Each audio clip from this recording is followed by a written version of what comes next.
No one remembered the day he arrived. There was no moment the town could point to and say before and after. No single report that carried urgency. No alarm that rang. No headline. When people later tried to trace the first sighting, they found something quietly unsettling. By the time anyone thought to write him down, he had already been there for a while. Ravenwood had always been a place that noticed things late. Not because its residents were careless, but because the town had learned a particular skill over time, the ability to adjust quietly. It was a skill practiced without instruction. When street lights flickered, people drove a little slower. When the power failed, candles appeared without complaint. When certain roads felt wrong after dark, routes changed without discussion. This was not denial. It was adaptation. So when the woods began to feel occupied, no one named it. They simply hesitated. Drivers slowed at the edge of whispering woods without knowing why. Dog walkers shortened their routes. Teenagers stopped cutting through certain paths after dusk, choosing longer ways home and shrugging when asked what had changed. Nothing had changed, they said. At first, people blamed the fog. Whispering Woods had always gathered fog in a way the rest of Ravenwood did not. It arrived early there and lingered longer, clinging low to the ground even after the sun rose. Sound flattened inside it. Distance collapsed. Familiar landmarks blurred into shapes that felt closer or farther than they should have been. It was easy to tell yourself that your eyes were playing tricks. Then someone noticed the shape, not moving through the fog, not emerging from it, just there. A figure stood at the place where the woods thinned and the town began, far enough back that it could be mistaken for shadow if you weren't looking directly at it, close enough that once you did look, you couldn't quite look away. He looked like a man only in outline. Height varied depending on who told the story. Clothing details never matched. No one could agree on color or texture. Faces were never described the same way twice, not because they were different, but because they refused to settle into memory. Yet everyone agreed on the same thing. He did not move. The fog slid around him without touching him. Leaves stirred. Branches creaked in the distance. Insects continued their dull, rhythmic noise. He remained still. People did not panic. They did not shout. They did not approach. They waited, sometimes for seconds, sometimes longer, and then continued on, carrying with them a faint, persistent sense that something had been left unfinished. Later, many of them would struggle to explain why they hadn't reacted more strongly. The answers were always vague. It didn't feel dangerous. It didn't feel urgent. It didn't feel like something that required response. It felt like arriving in the middle of something already happening. That sensation returned again and again, no matter where he was seen. Not threat, not warning, not invitation, a continuation. The whispering man did not arrive to be noticed. He arrived to be available. And he was very patient. Some residents refused to call him anything at all. They told stories without nouns. There was something there. I saw someone shaped. It stood where the fog gets thick. Don't go all the way down to the tree line. Others gave him names that softened him into familiarity. The still man, the waiting man, the quiet one. And then, eventually, the name that stuck, not because it was accurate, but because it was easy. The whispering man, even before anyone heard a whisper. Before the first mention of anything like voice or language, the town had already decided he belonged to listening. Because that was the feeling. That was the posture he forced into people without touching them. They did not feel watched. They felt held in place by attention itself, as if the air around him had rules. As if the space he occupied had been assigned. And if you stepped into it, you were stepping into something that had already begun. Ravenwood was not afraid of its woods. That detail mattered more than anyone understood at the time. Fear creates boundaries. It sharpens edges.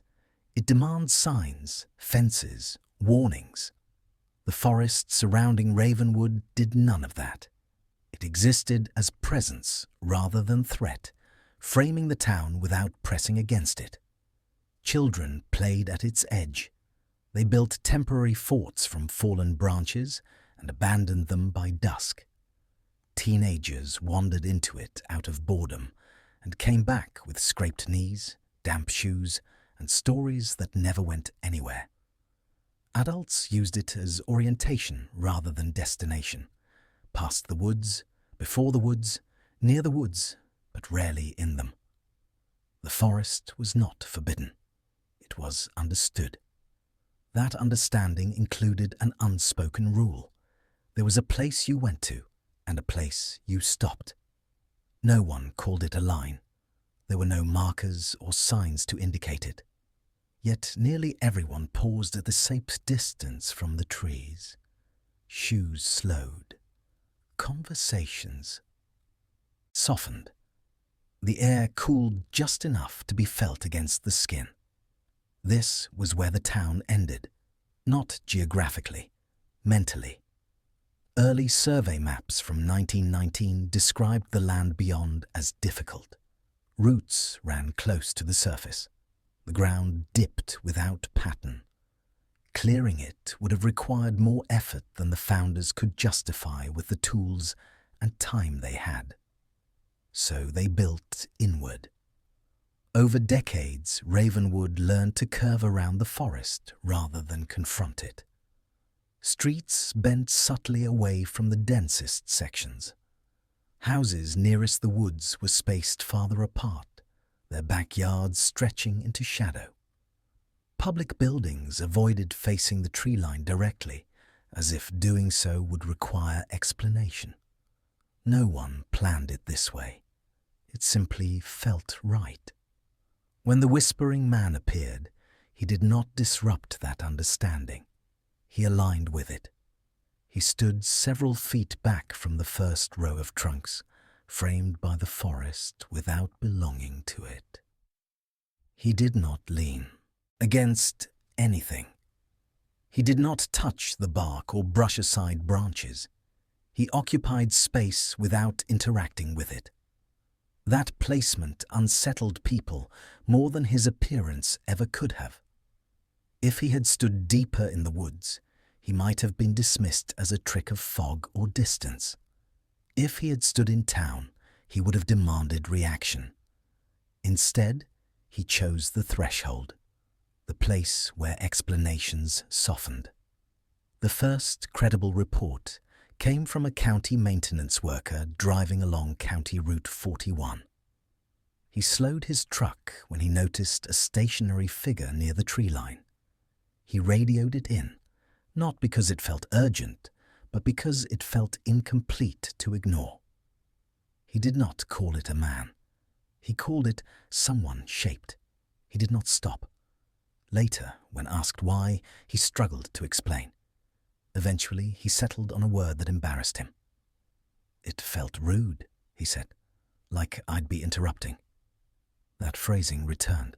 Rudeness, inappropriateness, the sense of arriving in the middle of something. Within weeks, sightings followed. A jogger altered her route without consciously deciding to. A teenager noticed the figure seemed taller when viewed from one angle than another, as if height adjusted to attention. None of this caused alarm. Ravenwood absorbed anomalies easily. The town had always contained small irregularities, power outages that lasted just long enough to be inconvenient, reflections that felt delayed, streets that seemed slightly longer at night. These were accepted as quirks rather than threats. What no one noticed at first was consistency. The whispering man appeared at the same distance from the forest edge, at similar times of day, always facing toward the town, always where movement slowed naturally. The forest did not react, birds did not scatter, fog did not thin, leaves did not stir differently. People did. Paths near the trees emptied, evening walks shortened.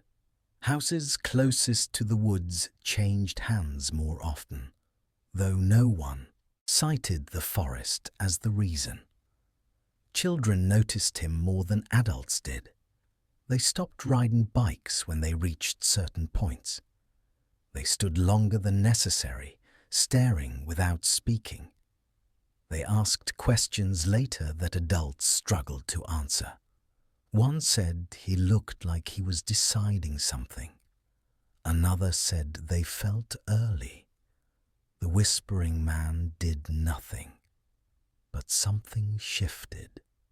The forest had always been where the town stopped. Now it was where something waited.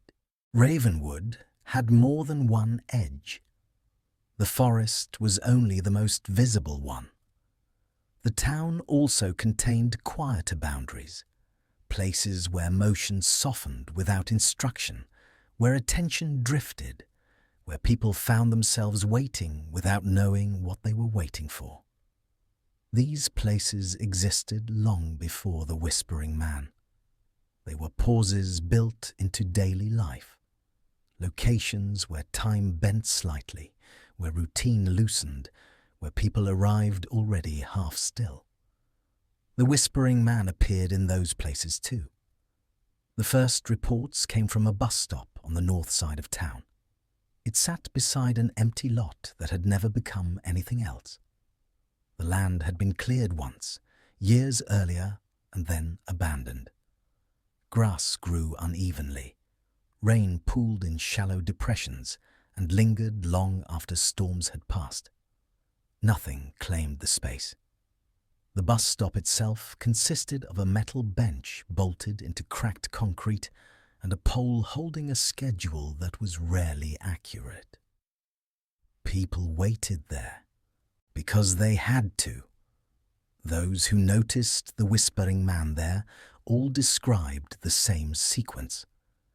They did not see him when they arrived. They did not see him when they checked the road or glanced at their phones or shifted their weight from one foot to the other. They saw him only after waiting had settled into their bodies. A teenage girl said she became aware of her breathing first. She noticed it slow, each breath stretching slightly longer than the one before. When she looked up, he was standing behind the bench, several steps back from where anyone would normally stand. Not sitting, standing, too far away to be waiting for the bus. A man who worked nights said he felt embarrassed when he realized how long he had been standing there without moving. He said the figure behind the bench seemed to occupy the waiting rather than participate in it. It didn't look like it was waiting for anything, he said later. It looked like it was letting the waiting happen. People felt included rather than observed. That distinction mattered. The second place was an empty lot used as a shortcut between two houses. It was narrow and shaded, the ground sloping gently toward a back fence. People cut through it quickly, heads down, steps automatic. The whispering man stood where the open ground ended and the shadows thickened. People did not approach. The feeling was not fear. It was inappropriateness, as if stepping closer would mean interrupting something already in progress. A woman saw him there at dusk and stopped mid-step. She stood long enough to feel foolish, then turned back the way she had come. She went home and turned on the television without watching it. Sound as shield. The third place was private, the end of a driveway, the edge of porch light, the place where a yard stopped feeling owned. Seeing him there unsettled people more than seeing him at the forest ever had, because those thresholds belonged to someone. A man watering his lawn looked up and saw the figure standing just beyond where grass met gravel. He felt a sudden certainty that stepping closer would be rude. He turned off the hose and went inside, leaving the sprinkler running. The whispering man did not interrupt activity. He waited for gaps. He appeared when motion slowed, when intention loosened, when attention drifted inward. He occupied places already half-held, and wherever he appeared, waiting changed. Stopping no longer felt neutral. It felt included. The whispering man never stood too close. He never stood far away. People tried to describe distance the way they describe ordinary encounters, in feet, in steps, in the span of a driveway. But what they were really describing was not measurement. It was placement. He seemed positioned relative to the person rather than the space. Two witnesses could stand on the same sidewalk, point to the same location, and still disagree on how far away he was. Not because anyone was lying, but because the sensation of distance shifted slightly depending on attention. This is one of the reasons early reports remained small, informal, and dismissible. You cannot alarm a town with something that refuses to be quantified. And yet the effect was consistent. People felt addressed without being approached. Bodies reacted before minds did. Breathing slowed. Posture tightened. Not fear, preparation. The body does not prepare like this for objects. It prepares like this for interaction, for the moment. A situation might become social, or dangerous, or demanding.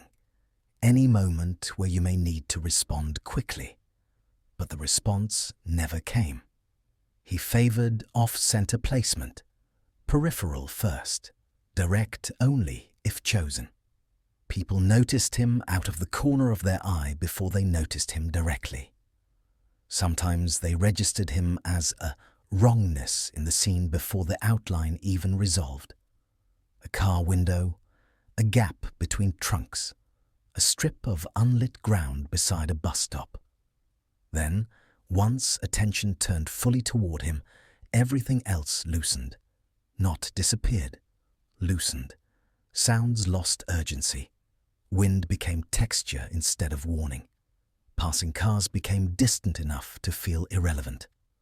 The mind narrowed around the figure, not because it was compelled, but because the environment seemed to reorganize itself around stillness. A woman described it as the world stepping back a half inch. That phrase sounded ridiculous when she said it. It still did not stop being accurate. He framed movement rather than blocking it. This mattered. Blockage creates resistance and anger. If something stands in your way, you push back. Framing creates internal debate. It forces the mind to pick a posture. Ignore, approach, leave, stay. The whispering man's placement created that debate cleanly and repeatedly. People felt they could leave at any time, and they did. But the act of choosing lingered longer than the encounter itself. A man walking his dog paused for what he later insisted was barely a second. He continued on, reached the corner, and realized his hand had been gripping the leash hard enough to hurt. He stopped to loosen his fingers. Then, without meaning to, he stood still again, as if his body had learned a new default. Children noticed spacing more than adults did, but they described it with strange precision. They said the space felt longer going one direction and shorter going the other. They said it felt like trying to walk down a hallway that quietly extended itself the moment you committed to it. Adults dismissed this as imagination, but adults carried the spacing with them anyway. Lines widened at the grocery store. People left more distance between shopping carts. They stood farther back from counters. They hesitated at doorways like they were waiting for someone else to enter first. In ordinary life, spacing is etiquette. In Ravenwood, it started becoming instinct. Waiting became instructional, not in the sense that anyone received lessons, in the sense that the town began learning where to stand without being told, and where not to stand without knowing why. That is what the Whispering Man changed first. Not roads, not schedules, not belief. Just the invisible geometry people carry in their bodies when deciding how close the world is allowed to be. The Whispering Man did not sway. He did not blink. Fog moved. He did not. People waited for a breath that never came. That expectation did something to them. It made them monitor their own bodies with an intensity usually reserved for emergencies. They became aware of the smallest movements. A swallow, a shift of weight, the tiny tremor in a hand holding keys. Their own breathing tightened in response, shallow at first, then slower, as if adjusting to an external rhythm that refused to appear. Stillness generated anticipation without release. Time thinned, sound dulled, movement felt disruptive. A man lifting his foot to step forward felt suddenly intrusive, as though motion itself were a violation. He stayed where he was until his leg began to ache. A woman reached for her phone and stopped midway, suddenly certain that looking away would be a kind of disrespect. People felt late, not to an event, to something already underway. The stillness mirrored. People stopped without realizing they had. Memory recorded watching, not standing. The body learned a new posture, awareness without action. And because nothing happened, because he didn't lunge or speak or vanish, the moment became harder to classify. It stayed in the mind like an unfinished sentence. Residents described driving away and feeling the texture of the air change, as if leaving his presence restored normal physics. Some claimed the world sounded louder once they were gone. Engines too sharp, birds too bright, voices too busy. They told themselves that was relief. But the sensation didn't match relief. It matched interruption. As if they had stepped out of a room where something important was being assembled and returned to their lives too early. Nothing followed the waiting. That was the effect. People expected something. A gesture, a sound, an explanation. When none arrived, the expectation did not disappear. It folded inward, like fabric pressed too tightly into itself. They stayed longer than they meant to. At first, this was subtle. A few extra seconds. A hesitation that could be blamed on distraction. But over time, the pauses lengthened enough to register. People lingered at the edge of the woods with keys in hand, and no reason to stand there. They remained seated on benches long after buses came and went. They stopped mid-task in grocery aisles, carts angled slightly wrong, eyes unfocused. Leaving felt like admitting the wait had been a mistake, and no one wanted to believe that. Thoughts looped, the mind strained against absence, searching for meaning where there was only duration. People replayed the same internal questions again and again, not because the questions mattered, but because they had nowhere else to go. Why did I stop here? What was I about to do? Did something change? Pressure accumulated quietly, not panic. Density.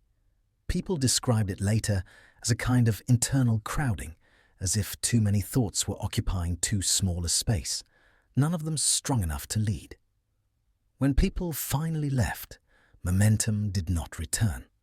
They paused in doorways, stood without purpose, forgot why they had entered rooms. Sleep arrived without rest.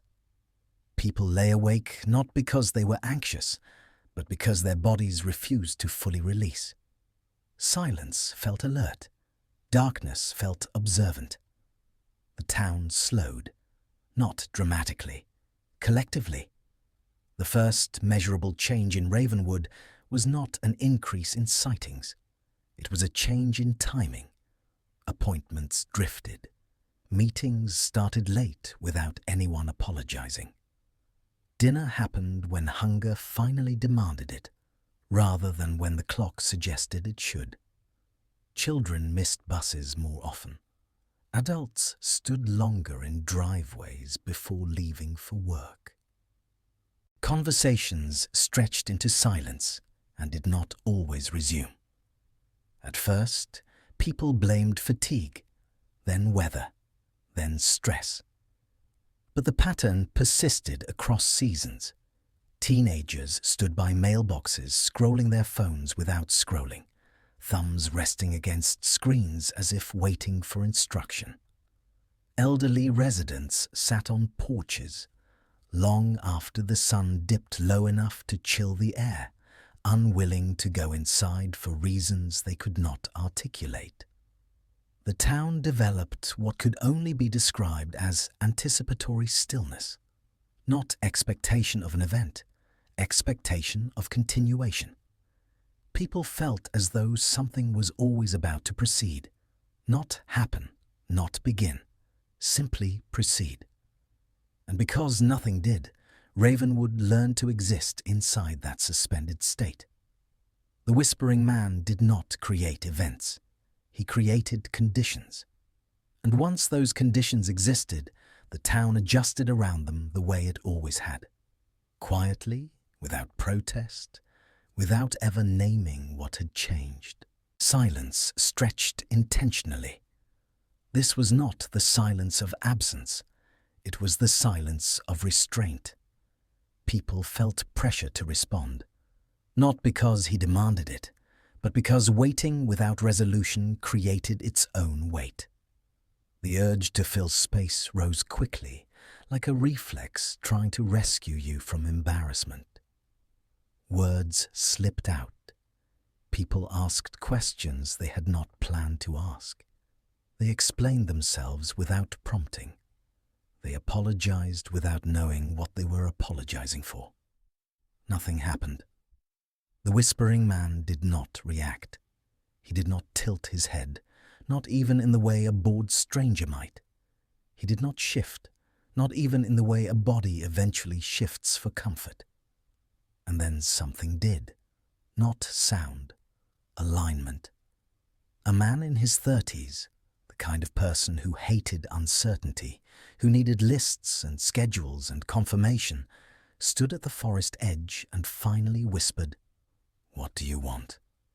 Later, he admitted he hadn't meant to say it aloud. The words escaped the way a cough escapes. He waited for a reply. Nothing. So he asked again, louder, as if volume might force response. Still nothing. And then the thought came, not as an answer spoken in his mind, not as a voice, but as a complete understanding that landed fully formed. "I want you to stop fighting pauses." He didn't know where the idea came from. It didn't arrive like imagination. It arrived like recognition. The shock was not that the message felt external. The shock was that it felt truer than anything he had said aloud. He drove home and didn't tell anyone. The thought kept repeating, not in words, but in sensation. Every time he rushed, he felt friction. Every time he stopped, he felt something soften. He began to delay responses in conversation by half a beat. Not intentionally. His body did it first.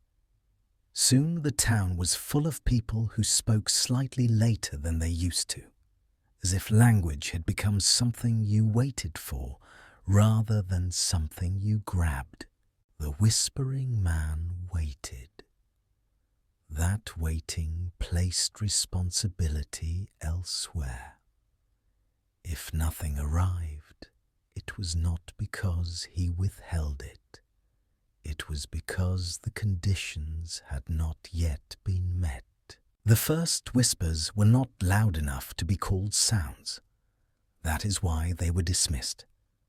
People expect voices to arrive with direction, volume, and shape.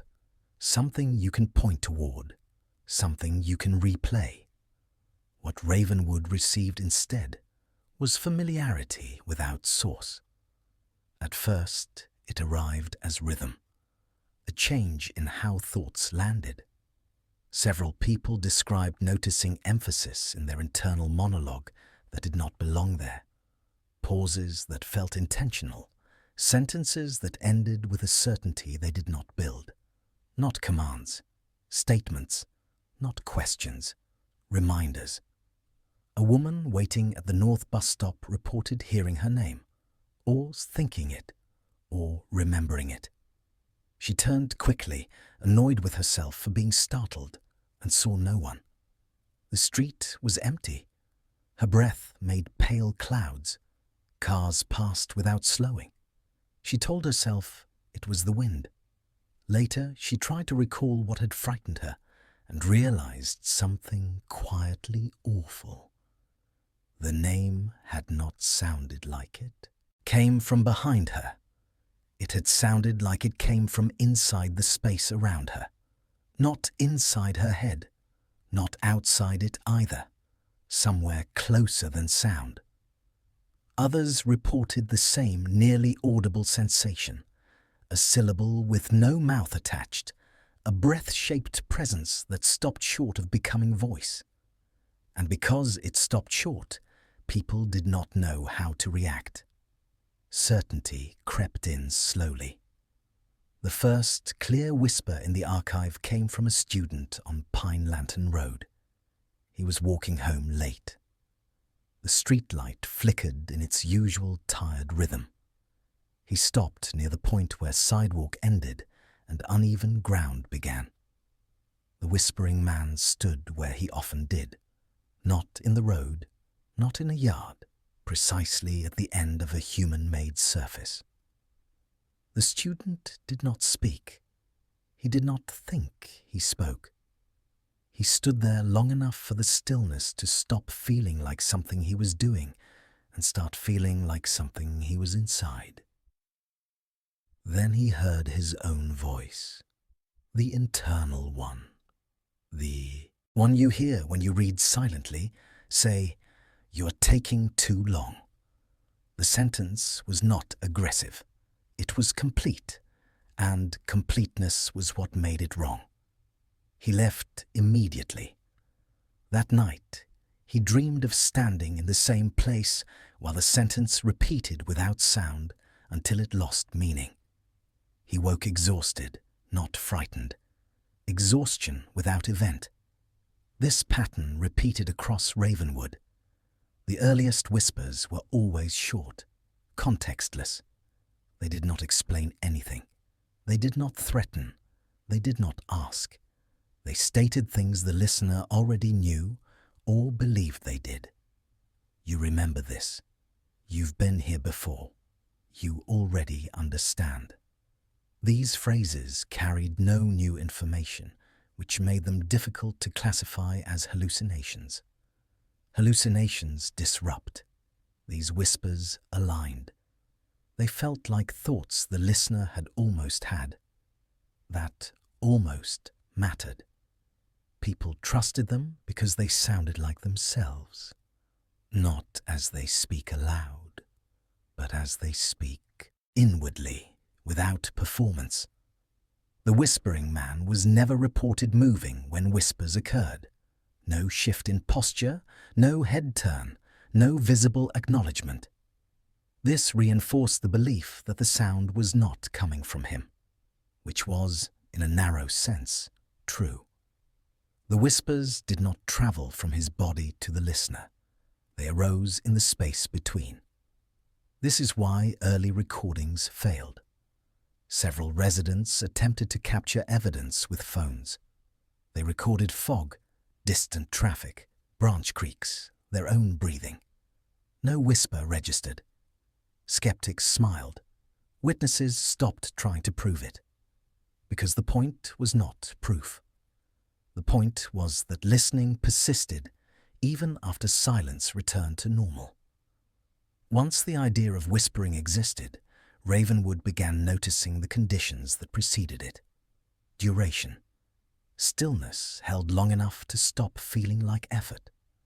Quiet rooms where the mind has nowhere to hide. The moments before sleep, when thoughts loosen and drift, and a sentence can arrive without a clear author. Children heard more, and they heard differently. They reported full sentences, not fragments, not instructions, observations that felt intimate and accurate. You don't like it when they argue. You hide when you're scared. You don't tell them everything. Adults disliked this most, not because it was supernatural, because it was true in ways adults prefer not to hear stated cleanly. Children were not frightened by these whispers. They were puzzled. "It's just saying stuff it already knows," one child said, annoyed, like describing a teacher repeating something obvious. Another child described the voice as me, but not from right now. Adults did not want to accept that. It suggested continuity without control. The whispers respected timing. They rarely arrived at moments of high emotion, not during panic, not during screaming arguments, not when adrenaline was loud enough to drown everything else. They arrived after the pause, after the body settled, after the town had been trained, slowly, to stay still long enough for silence to become thin. This sequencing mattered. Placement, stillness, duration, silence. Then, something that felt like sound. Ravenwood began questioning itself. Did I think that? Did I hear it? Was that memory? Was that mine? Uncertainty was part of the mechanism. If the whisper had been clearly external, people might have reacted decisively. They might have told someone, demanded explanations, created noise. Instead, the whispers arrived right at the border between thought and sound, where you can doubt yourself without feeling foolish. That doubt kept people quiet, and quiet kept the conditions intact. By the time Ravenwood understood the first whispers as a phase rather than an incident, it had already changed.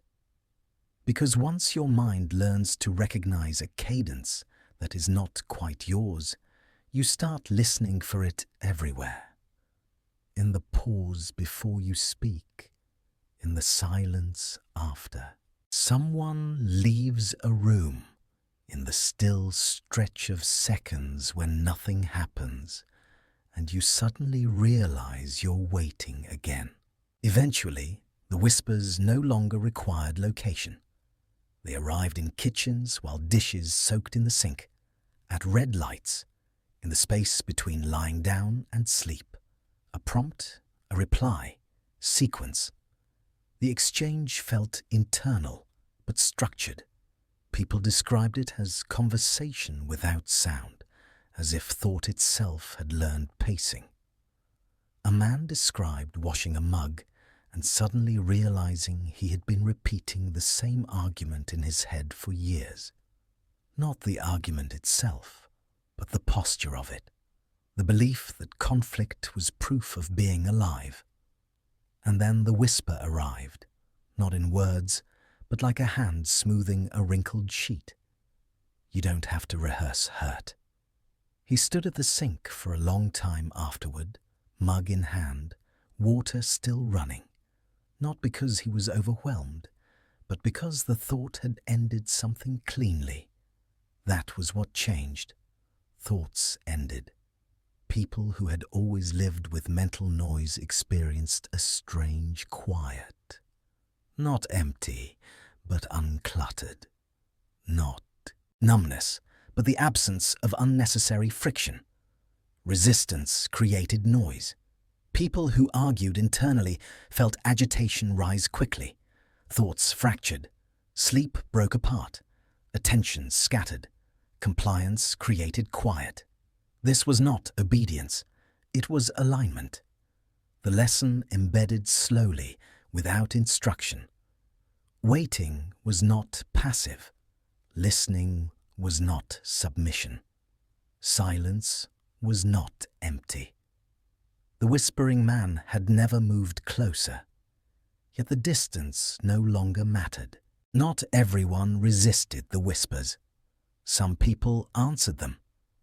At first, it did not look like a decision. It looked like relief. These were not reckless people, not dramatic ones. They were often the ones who valued closure, who disliked unfinished conversations, who cleaned kitchens immediately, who preferred resolved conflict over lingering tension. They did not enjoy uncertainty. They endured it. So when the whispers arrived, prompts that carried certainty, statements that sounded like conclusions, these people responded without hesitation. A prompt, a reply, silence. At first, the effect felt beneficial. Decisions came more easily. Doubt softened. Internal arguments ended quickly, as if an unseen hand had closed the discussion before it could spiral. A woman who had always described herself as anxious told a friend she felt quiet for the first time. She said it like a victory. A man who constantly second-guessed himself stopped doing it. He began making choices, quickly and sticking to them. His family praised him for being decisive. No one noticed what was missing yet, because what was missing did not look like damage. It looked like maturity. But something narrowed. Lives became efficient, not in the productive sense, in the sealed sense. Choices closed without resistance. Options that once felt alive lost their pull. Creativity dulled, not dramatically, but gradually, like color fading in fabric left too long in the sun. Urgency disappeared. This was often mistaken for peace. Friends described these people as calmer, easier to be around, less reactive. They rarely argued. They rarely complained. They stopped stirring the air in rooms. They were also harder to reach. Conversation with them became strangely smooth. They answered what was asked. They agreed readily. They apologized quickly. They offered no friction. And because there was no friction, there was no traction. Nothing moved. A partner might say, "Do you want to go somewhere?" "This weekend." The answer would come softly. "Sure." But the sure didn't carry enthusiasm or reluctance. It carried completion, like the matter was already settled, already done. Children who answered looked well-behaved. Teachers used words like focused, calm, attentive. Parents used words like good, easy, settled. But these children changed in ways that made adults uneasy once they noticed.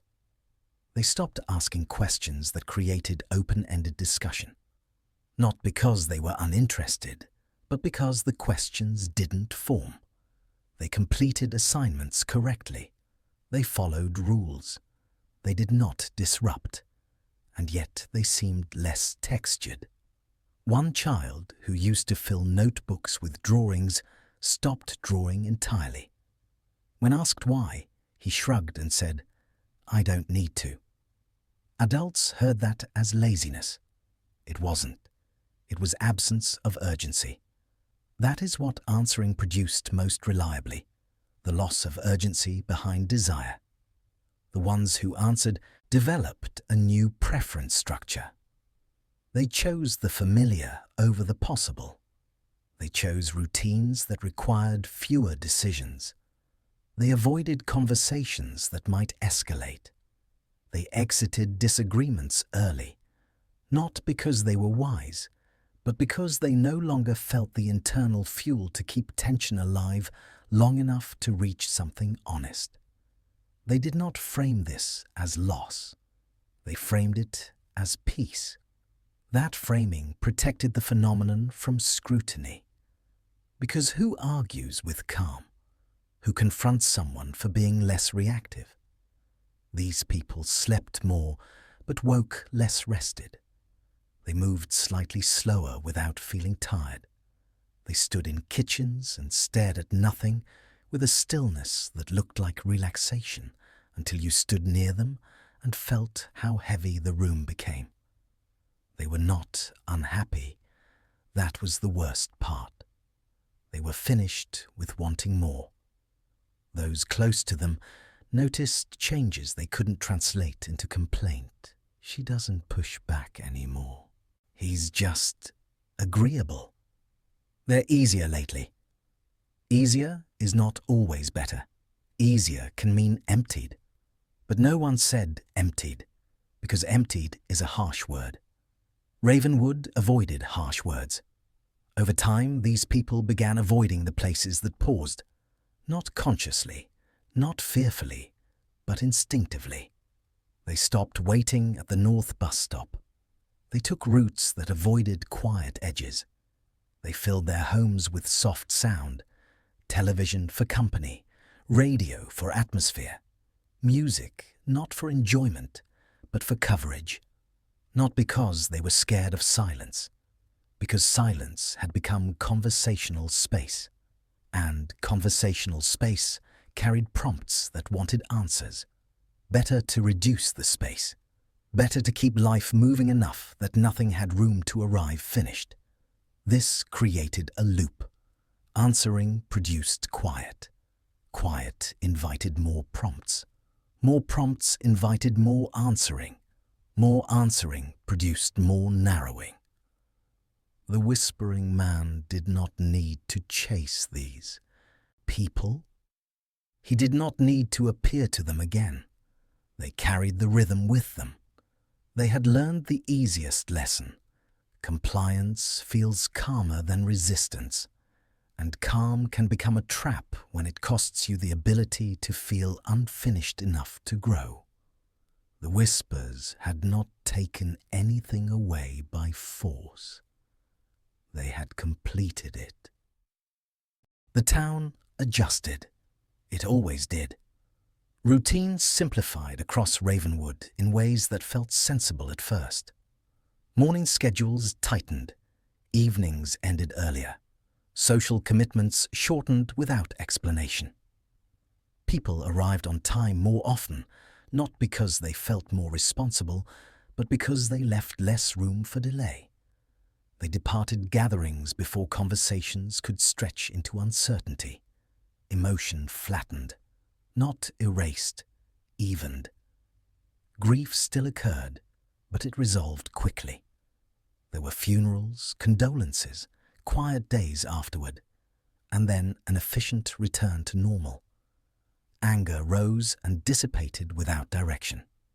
Disagreements surfaced, were acknowledged, and closed before they could deepen. Joy appeared briefly, bright and contained, then settled into contentment without demanding expression. People describe this as balance. Memory lost weight. Events remained intact. birthdays, arguments, decisions, losses, but their texture thinned, stories shortened, details dropped away. The past became factual rather than lived.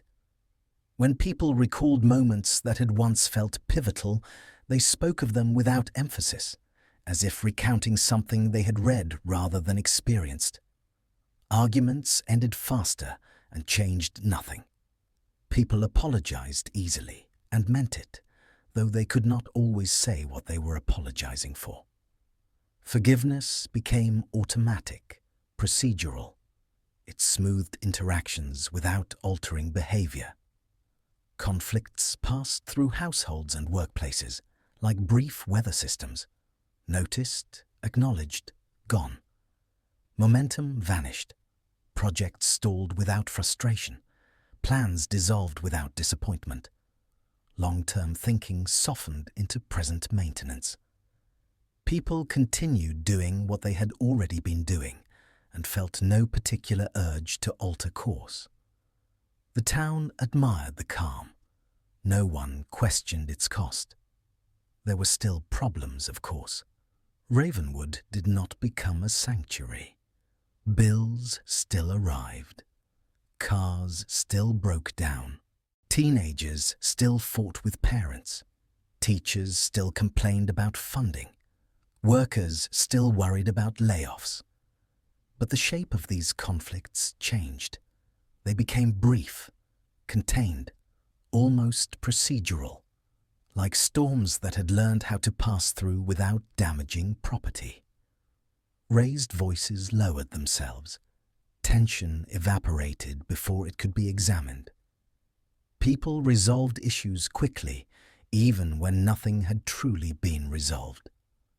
Residents began describing themselves less, not because they had nothing to say, but because nothing felt urgent enough to define. Conversations shifted toward logistics, schedules, necessary tasks, what needed doing next rather than what mattered. This was not depression. It was not crisis. It was the gradual reduction of sharp edges. A teacher noted during a staff meeting that students were more cooperative lately, less defiant, more willing to sit in silence, more comfortable waiting without instruction. The statement was received as good news. It was written down. It was praised. No one asked what cooperation was replacing. Another teacher mentioned that discussions felt shorter, that students answered questions correctly but rarely elaborated. Essays were clean and concise but lacked emphasis. Conclusions arrived without argument. This was attributed to improved focus. No one asked why curiosity no longer lingered. At home, parents noticed their children arguing less. Bedtimes went smoothly. Instructions were followed with minimal resistance. Household tension dropped. Some parents felt relieved. Others felt uneasy, though they struggled to explain why. The children were not unhappy. They were simply finished more often. Adults experienced the change differently. They felt steadier, less reactive, less pulled by things they could not control. Stress no longer spiked the way it once had. It leveled out into a persistent, manageable hum. People mistook this for resilience. They told each other they were getting better at handling things. That life felt simpler now, that maybe this was what maturity looked like. What no one said, because the thought did not hold long enough, was that nothing seemed to push back anymore. There was less resistance inside decisions, fewer internal arguments. Choices closed quickly, sometimes before they were fully considered. Options that once carried weight now felt interchangeable. A person would consider changing jobs and feel no pull toward it. Not fear, not reluctance, just absence. They would think about leaving town and feel nothing follow the thought. The idea would dissolve quietly, like breath in cold air. This absence did not alarm them. That was the most telling part. Ravenwood became a place where people adjusted smoothly to whatever remained, where adaptation no longer required effort, where stillness was not something to endure, but something that arrived automatically when needed. The town functioned well, too well, because when everything resolves quickly, nothing teaches. When emotions pass without friction, they leave no trace. When memory sheds its weight, it stops guiding. Ravenwood did not lose anything suddenly. It lost accumulation, and without accumulation, nothing builds. Over time, something stranger appeared. Memories remained intact, but their surroundings thinned. People could recall loss without grief. They could recount conflict without tension. Events remained, but the emotional scaffolding that once supported them loosened. Identity softened. People described themselves less.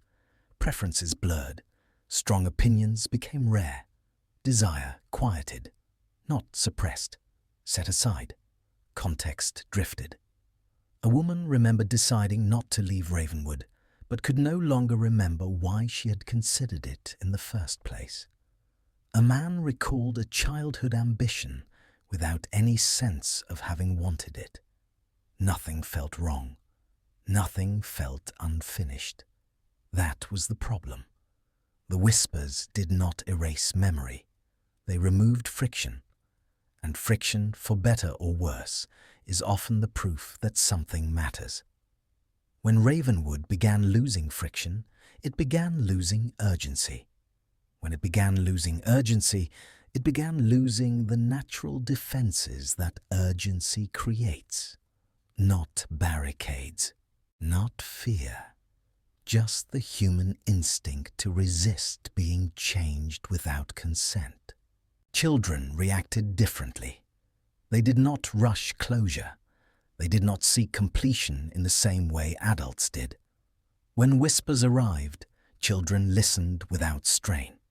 They heard full sentences, not instructions, orientation. A child described it as being told where to stand rather than what to do.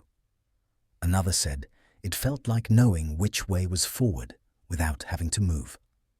Children adapted without flattening. Their play changed slightly. Games slowed. Imaginary worlds grew quieter but deeper. They spent longer in one place without boredom. They did not answer the whispers immediately. They let them linger. Adults mistook this for distraction. It was patience. Children did not collapse uncertainty. They carried it. Teachers noticed it first. Not supernatural events.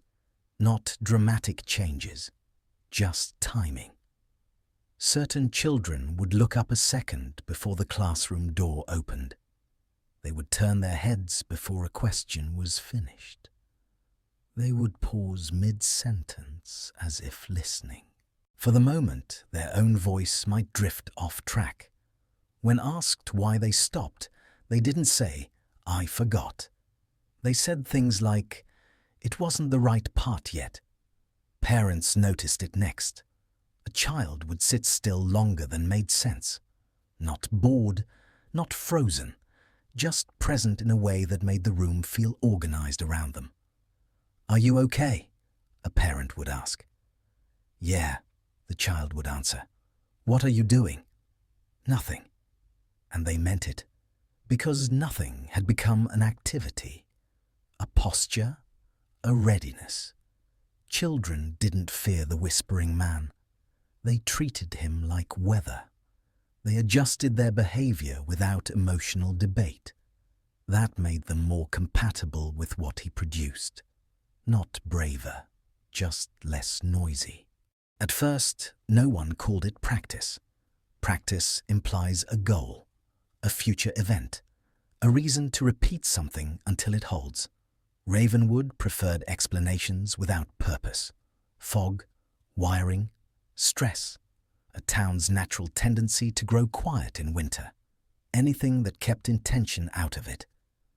But what the Whispering Man produced was not random. It was repeatable. And it was teaching people how to hold a state without collapsing it. Adults learned to reduce friction. They shortened pauses. They avoided stillness. They filled space with sound. Radio in the kitchen. Television left on for company. Music at low volume. Not for enjoyment, but for coverage. Children did something else. They did not fill. They refined. They began to recognize when the town was about to become thin. Not loud thinness, not silence that feels peaceful, but the kind of thinness where the air seems to wait for something to cross it. They learned to feel it like pressure changes before weather. A child would stop, walking just before a car came too fast around a corner. A child would leave a room a minute before an argument broke open. A child would wake before a power cut, sit up, stare at the window, and wait. Adults explained these as coincidences. Children did not explain them at all. They simply adjusted their lives around thresholds the way the Whispering Man did. They learned where the town already paused, and they learned how to pause inside those pauses without panicking. That was the skill, not obedience, not prophecy, tolerance, the ability to remain unfinished. Ravenwood had always valued adaptation. It was a town that learned how to live around irregularities without naming them. The Whispering Man amplified that into a method. If you could hold still long enough, the world rearranged itself quietly. Not the streets, not the trees, your posture toward what comes next.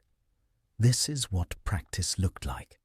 A town being trained to receive change without rupture. And that is why, when the Institute finally noticed, it did not treat the Whispering Man as a haunting. It treated him as a signal. Black Veil did not arrive with sirens. It did not establish a perimeter or announce jurisdiction. There were no roadblocks, no warnings issued, no official statements delivered at town halls. It entered Ravenwood the way Ravenwood absorbed everything else, quietly, incrementally, late enough that it could be mistaken for routine. The first signs were administrative, a survey request attached to a utility bill, a routine inspection that required no access, only observation, a regional study that emphasized non-interference as its primary methodology. Then equipment appeared, a streetlight housing replaced with a newer model that gathered more data than it emitted. A small weather monitor mounted near the tree line that measured variables no one locally understood. Cameras positioned in ways that suggested infrastructure rather than surveillance. People noticed. They did not question. Ravenwood was accustomed to being ignored by the state and occasionally remembered by it. Little attention felt like inconvenience, not threat. Black Veil did not search for the Whispering Man. Not at first. It searched for effects. They mapped delays in response time across neighborhoods. They tracked subtle shifts in pedestrian movement. They logged pauses, not just where people stopped, but how long they remained stationary without purpose.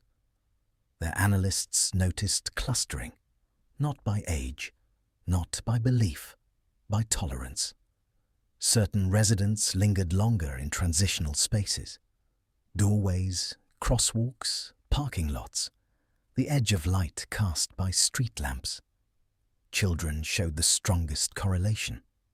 Their attention patterns changed first. They stared longer. They waited without fidgeting. They adapted to quiet without resistance. Black Veil's internal language was careful, not entity, not apparition, alignment, receptivity, transition tolerance. They recognized the pattern because they had been searching for it elsewhere. Unsuccessfully.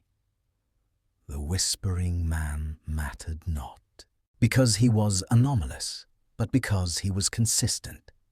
He did not escalate. He did not perform.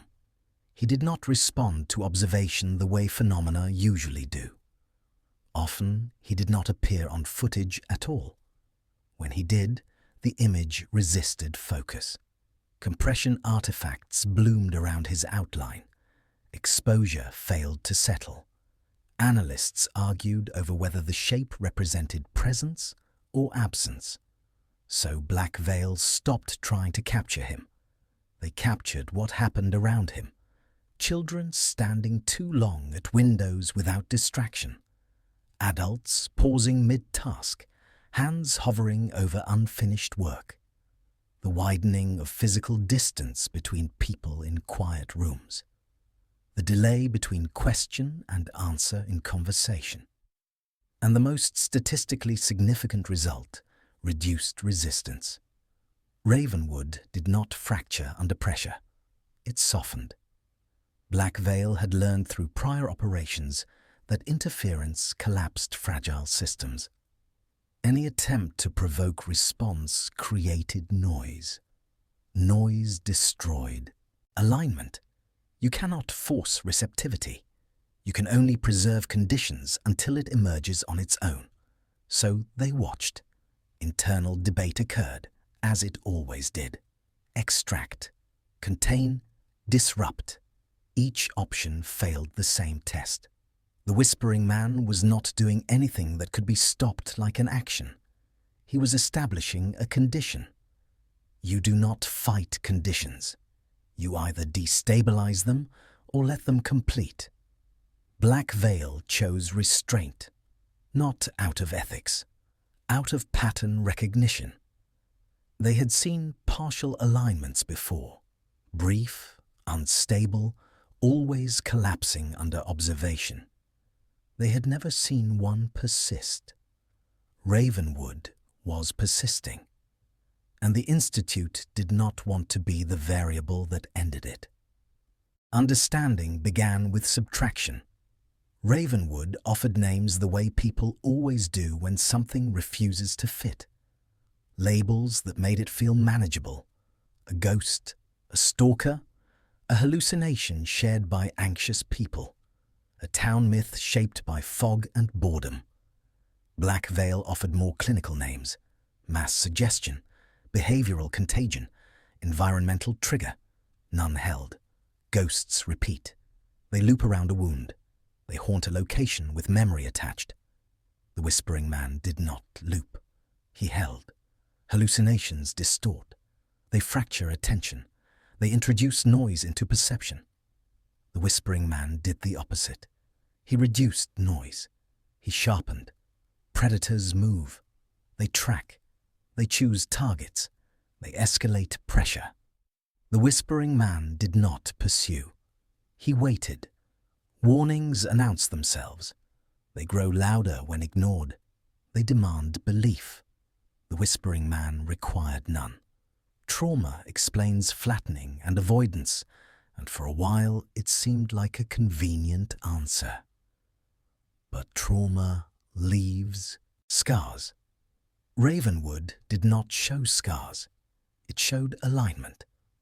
The closest thing to a working description was the one that frightened people most. He was not the source. He was the interface. An interface does not create content. It allows it through. It translates between systems that cannot speak directly. It makes passage possible. This explained why he did not speak first, why he did not react to observation, why stillness mattered, why children heard more, why adults became smoother rather than more frightened. The whispering man did not invade. He regulated the boundary where invasion would have been unnecessary. Once that was understood, the question shifted. Not, what is he? But, what is he making room for? No one saw him step forward. There was no moment where the town could say, he came in. The whispering man did not advance like a threat advances. He did not cross a street into the light and declare himself present. He remained faithful to his rule. He appeared at thresholds. What changed was which thresholds counted. At first, Ravenwood thought the forest was the edge, because that was where the waiting began. But the whispering man had never belonged to trees. He belonged to stopping, and stopping exists everywhere. The reports shifted. Not, he's closer. He's somewhere else. A side street, the end of a driveway, a narrow gap between fence and shed. The place where porch light stops reaching grass. Small domestic borders people rarely examine because they move through them on habit. He waited inside that habit. A woman taking out bins at night stopped halfway down her driveway without knowing why.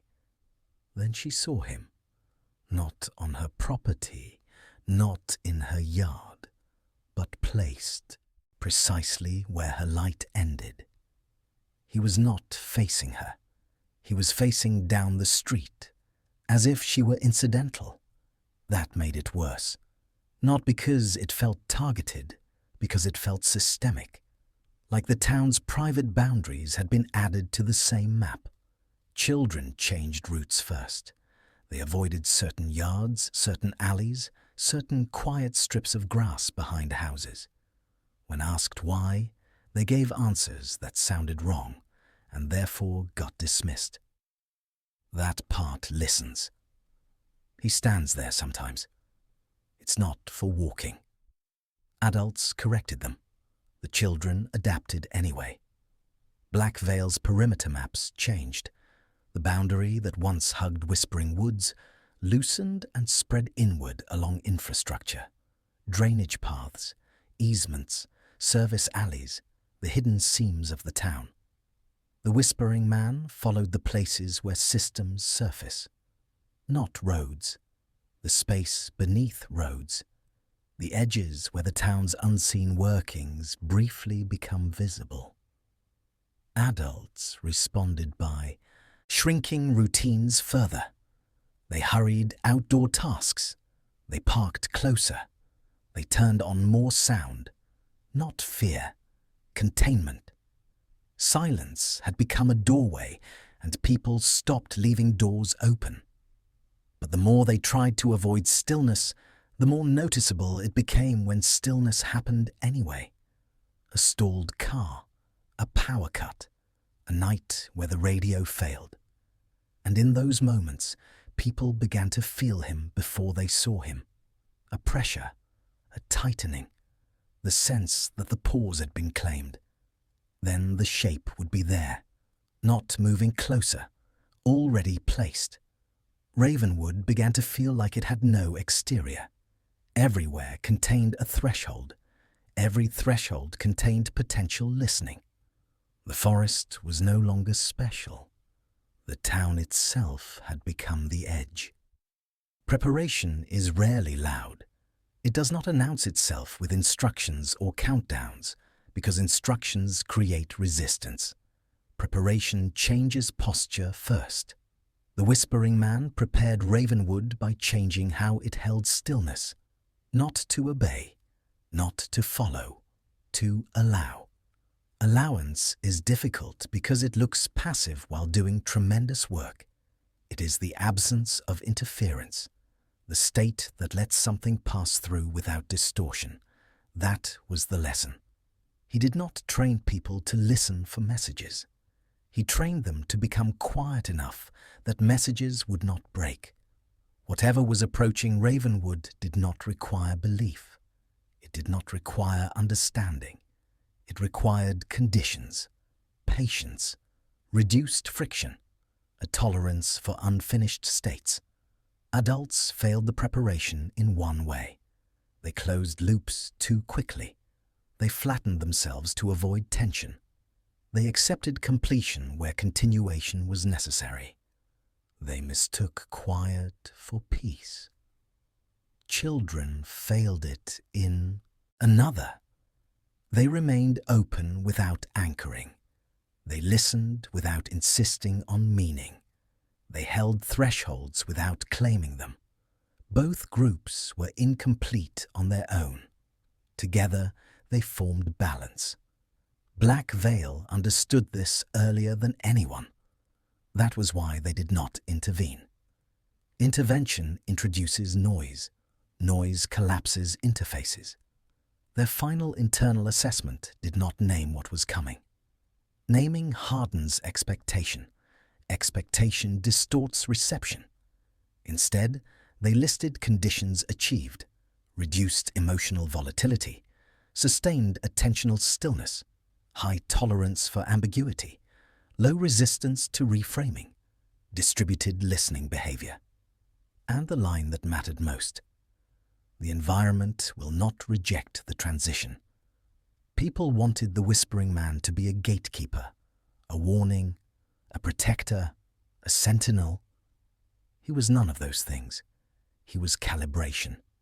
He stood at thresholds because thresholds are where systems reconfigure naturally, where identity softens, where direction is undecided. He prepared a town to exist inside reconfiguration without tearing it apart. The final realization came the same way everything else had, quietly. People noticed that nothing new was happening. No escalation, no arrival, no event. And yet the town no longer anticipated futures the way it once had. It no longer clung to pasts with urgency. It existed in a long, stable present, flexible enough to accept alteration without fracture. That was the preparation. The Whispering Man did not prepare Ravenwood for disaster. He prepared it for coexistence, for existing alongside something that did not move at human speed, something that did not speak in words, something that required space rather than reaction. And then, one morning, he was no longer seen. No one marked the day. No one searched. Children stopped drawing him. Adults stopped thinking about him. The town did not return to what it had been. It did not need to. The interface had completed its work. Whatever Ravenwood was aligned to did not arrive like a visitor. It simply began to be there, quietly, continuously, without friction. And that was the most unsettling truth of all. Nothing had come for Ravenwood. Ravenwood had been made ready to be with something else. Something patient, something vast, something that had been waiting far longer than any of them. The Whispering Man had only ever been proof that the waiting was nearly over.